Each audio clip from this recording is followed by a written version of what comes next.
Hello hi friends. ഞാനേ ഇന്ന് ഒത്തിരി നാൾ കൂടി ഒരു പാചക വീഡിയോ ഇടാമെന്ന് വിചാരിച്ചു. എല്ലാ ദിവസവും തട്ടിക്കൂട്ടി ഓരോന്നൊക്കെ ഉണ്ടാക്കുന്നുണ്ട്, പക്ഷേ വീഡിയോ ഇടാനൊന്നുമുള്ള മൂഡില്ല, നിങ്ങൾക്കറിയാമല്ലോ. പിന്നെ ഇന്നൊരു പാലക് പനീർ വെക്കാമെന്ന് വിചാരിച്ചു. പണ്ട് ഞാൻ നമ്മുടെ കളത്തിപ്പടി വീട്ടിൽ വെച്ച് 1-2 പ്രാവശ്യം വെച്ചിട്ടുണ്ട്. പിന്നെ ഇവിടെ വന്നിട്ടിപ്പം ആദ്യമായിട്ടോ. അപ്പം ഞാൻ പാലക്കിന്ന് വാങ്ങിച്ചായിരുന്നു. നാളെ പരിപ്പിട്ട് ചാറ് വെക്കാമെന്ന് വെച്ച്. ഇന്ന് പനീർ വാങ്ങിച്ചപ്പോഴത്തേക്ക് ആരൻ പറഞ്ഞു പാലക് പനീർ ഉണ്ടാക്കാം. എന്നാൽ പിന്നെ ചെയ്യാമെന്ന് വിചാരിച്ചു. എനിക്കറിയാവുന്ന പോലെ തട്ടിക്കൂട്ടിയൊക്കെ ഉണ്ടാക്കി. എന്തെങ്കിലും കുഴപ്പങ്ങളുണ്ടെങ്കിൽ നിങ്ങൾ പറയണം കേട്ടോ. അപ്പോൾ അത് കഴുകി വൃത്തിയാക്കിയിട്ട് വെള്ളം ഒഴിച്ച് ചെരുവത്തിലിട്ട് തിളപ്പിച്ചു. തണ്ടോടുകൂടി അങ്ങ് തിളപ്പിച്ചു, കാരണം അതിൻ്റെയും കൂടെ ഫ്ലേവർ ഗുണമൊക്കെ കിട്ടട്ടെ. നല്ല ഗുണമുള്ള സാധനമാണ്. എനിക്ക് ആ തണ്ടും കൂടെ അരയ്ക്കണമെന്നുണ്ടായിരുന്നു. പിന്നെ എങ്ങാനും ഇനി വല്ലോ ഒരു കയ്പോ ചൊവയോ കമർപ്പോ വന്നെങ്കിലോ എന്ന് വെച്ച് ഞാൻ നല്ലതായിട്ട് അതങ്ങ് തിളപ്പിച്ച് ആ തണ്ടുകൂടി ഇട്ടങ്ങ് തിളപ്പിച്ചെടുത്തു കേട്ടോ. അത് കഴിഞ്ഞ് നമ്മളത് ഊറ്റിയിട്ട് അതിനി മിക്സിയുടെ ജാറിലിട്ട് തണ്ട് മാറ്റി ഇല മാത്രം എടുത്ത് മിക്സിയുടെ ജാറിലിട്ട് പച്ചമുളകും കൂടെ ആവശ്യത്തിന് എരിവിനനുസരിച്ച്, നിങ്ങളുടെ എരിവിനനുസരിച്ച് മുളക് ചേർക്കാം. പച്ചമുളകും മാത്രം ഇട്ട് നല്ലതായിട്ട് പേസ്റ്റ് പോലെ അരച്ചെടുത്ത് നല്ല ഗ്രീൻ കളറാണ്, ഡാർക്ക് കളർ. പക്ഷേ ഞാൻ അതിൻ്റെ കൂടെ കുറച്ച് സൺഫ്ലവറിനകത്ത് കുറച്ച് തക്കാളി, സവാള, കുഞ്ഞി കഷ്ണം ഇഞ്ചി, വെളുത്തുള്ളി എൻ്റെ ടേസ്റ്റിനനുസരിച്ച് ഉണ്ടാക്കിയേക്കുന്നത്. നിങ്ങളുടെ ഇതിനനുസരിച്ച് പറഞ്ഞു തരണം കേട്ടോ. അപ്പം ഇത്രയും കൂടെ ഒന്ന് സൺഫ്ലവറിൽ വഴറ്റിയെടുത്തിട്ട് അതിന് ശേഷം ഞാൻ കുറച്ച് നല്ലതായിട്ട് വഴണ്ട് വന്നപ്പോൾ ഇതിൻ്റെ വെള്ളമൊക്കെ നല്ലതായിട്ട് പോയി കഴിഞ്ഞാലേ ഉള്ളൂ നല്ല വഴന്ന് വരത്തുള്ളൂ. അപ്പോൾ അത് വഴന്ന് വന്നതിന് ശേഷം ഞാൻ മഞ്ഞൾപ്പൊടി, മുളക് പൊടി, മല്ലിപ്പൊടി, ഗരം മസാല, കുരുമുളക് പൊടി ഇതെല്ലാം കൂടെ ഇട്ട്, പിന്നെ നമ്മുടെ നട്ട്സ്, ബദാം വേണമെങ്കിൽ അതും അരയ്ക്കാം കേട്ടോ. ഇതൊക്കെ കുതിർക്കണം. അപ്പോൾ എനിക്ക് കുതിർക്കാൻ സമയമൊന്നും ഇല്ലായിരുന്നു, അതുകൊണ്ട് ഞാൻ നട്ട്സ് അങ്ങ് കുതിർക്കാതെ ഇട്ടു. ബദാം ഇല്ലായിരുന്നു കേട്ടോ. പിന്നെ അതുകൂടെ ഇട്ട് നല്ലതായിട്ട് പേസ്റ്റ് പോലെ അരച്ചെടുത്ത് കേട്ടോ. മല്ലിപ്പൊടി ഞാൻ ഒരു 1.5 സ്പൂൺ ചേർത്തു. മഞ്ഞൾപ്പൊടി ഒരു നുള്ള്, മുളക് പൊടിയും കുറച്ചകല 1/2 ടീസ്പൂൺ, പിന്നെ കുരുമുളക് പൊടി, നട്ട്സ്, ഗരം മസാല എല്ലാം കൂടെ ഒന്ന് മൂപ്പിച്ചെടുത്തു. എന്നിട്ട് അത് തണുത്ത് കഴിഞ്ഞപ്പോൾ മിക്സിയിൽ നമ്മുടെ പാലക്കരച്ചതിൻ്റെ കൂടെ തന്നെ അങ്ങ് അരച്ചു.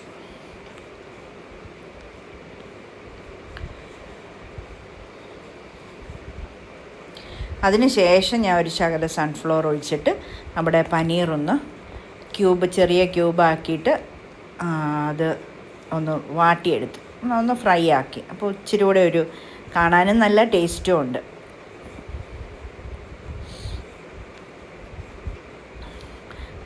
ഈ വലിപ്പത്തിലെടുത്ത്.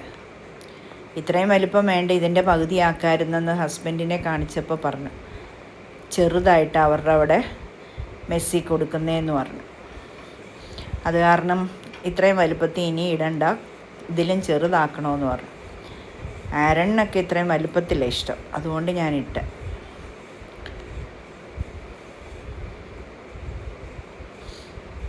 ഇത് തിരിച്ചും മറിച്ചും ഇട്ടൊന്ന് ഫ്രൈ ആക്കിയെടുത്തു. അത് പൊടിഞ്ഞു പോകാതെ വേണം പതുക്കെ ഇടാൻ കേട്ടോ. ഇങ്ങനെ കഴിക്കാനും നല്ല ടേസ്റ്റാണ്. വിഴുങ്ങി വിടാം. നമ്മൾ അരച്ച അരപ്പാണേ. എന്നാ ടേസ്റ്റായിരുന്നെന്നറിയാമോ, നല്ല മണവും.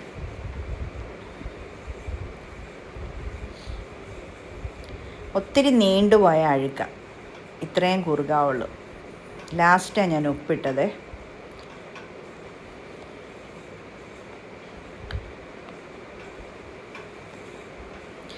പിന്നെ എനിക്ക് ഇതിനകത്ത് നമുക്ക് വേണേൽ കസൂരി മേത്തി ഇടാം. ഞാൻ ഇട്ടില്ല, ഇരിപ്പുണ്ടായിരുന്നു പക്ഷേ ഇട്ടില്ല. പിന്നെ മല്ലിയിലയുടെ ടേസ്റ്റ് ഇഷ്ടമാണ്. ഇങ്ങനത്തെ നോർത്ത് ഇന്ത്യൻ ഫുഡൊക്കെ ഉണ്ടാക്കുമ്പോൾ എനിക്ക് ഭയങ്കര ഇഷ്ടമാണ്. അപ്പം അത് ഞാൻ ഇട്ടു കേട്ടോ. ഉപ്പ് കുറച്ചുകൂടെ വേണമായിരുന്നു, അതിട്ടു.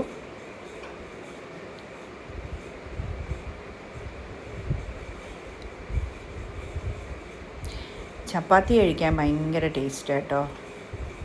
ഇടിയപ്പം, ബ്രെഡ്, മല്ലിയില അത് കഴുകിയെടുത്തിട്ട് ഇങ്ങനെ നുറുക്കി അങ്ങ് ഇട്ട്.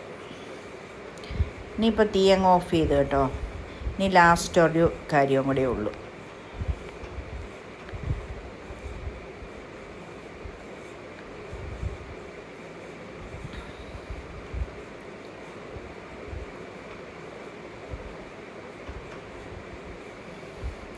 ഞാൻ ഒഴിച്ചത് കപ്പിനകത്തെടുത്തിട്ട്, അളവറിയാൻ വേണ്ടി കപ്പിനകത്തെടുത്തിട്ടാണ് കേട്ടോ.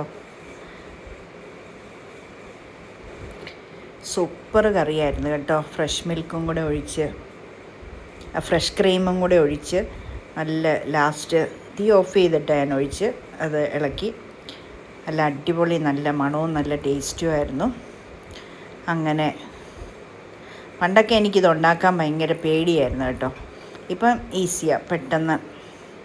ഇങ്ങനെയാണോ നിങ്ങൾ വെക്കുന്നത് അതോ വേറെ രീതിയാണോ എന്നൊന്ന് പറഞ്ഞു തരണം. ഇതിനകത്ത് ഞാൻ എന്തെങ്കിലും കുഴപ്പം കാണിച്ചിട്ടുണ്ടെങ്കിൽ ധൈര്യമായിട്ട് പറഞ്ഞ് തിരുത്തി തരണം കേട്ടോ. Okay, bye. എല്ലാവരും സബ്സ്ക്രൈബ് ചെയ്യണേ.